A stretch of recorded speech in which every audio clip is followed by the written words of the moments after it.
नहीं हर के कुछ न सुने लड़का खाली धुने कैसे समझाई मुँह न बई हर के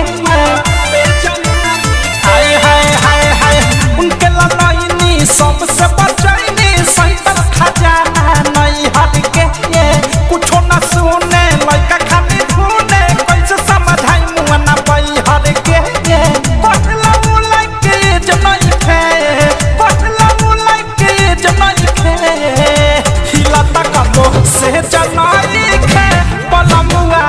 ते जनाई खे हिला तक लो से जनाई खे पलमुआ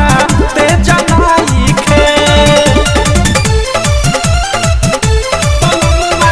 ते जनाई खे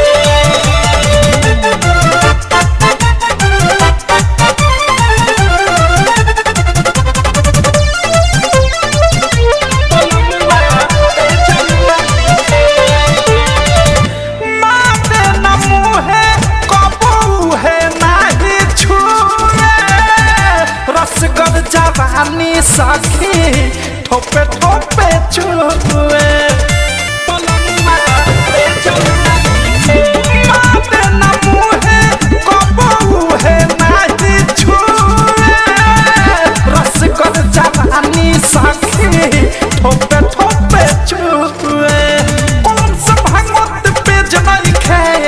कौन से भांगत पे जनाई खे हिला तक लो से जनाई खे पलमुआ ते जनाई खे हिला तक लो से जनाई खे पलमुआ ते जनाई खे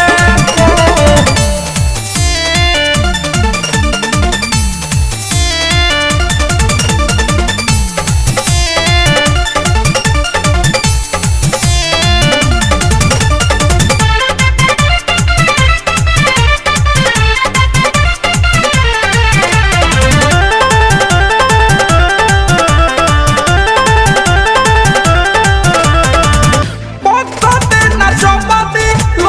लबदी कह के मारे प्रेमिया वाथे से झंडा प्यार के नारे पलमुआ ते जनाई पत्ते न जबादी लबदी कह के मारे प्रेमिया वाथे से झंडा प्यार के नारे सुनो अनुराग बड़ा है जनाई खे सुनो प्रिया सुबह है जनाई खे हिला तक लो से जनाई खे पलमुआ ते जनाई खे हिला तक लो से जनाई खे पलमुआ ते जनाई खे उनके ललैनी सबसे बचैनी सैतर खजाना नहीं हट के कुछ न सुने लड़का खाली धुने कैसे समझाई मुँह न बई हर के पहला लड़के जनाई खे पहला लड़के जनाई खे हिला तक लो से जनाई खे पलमुआ ते जनाई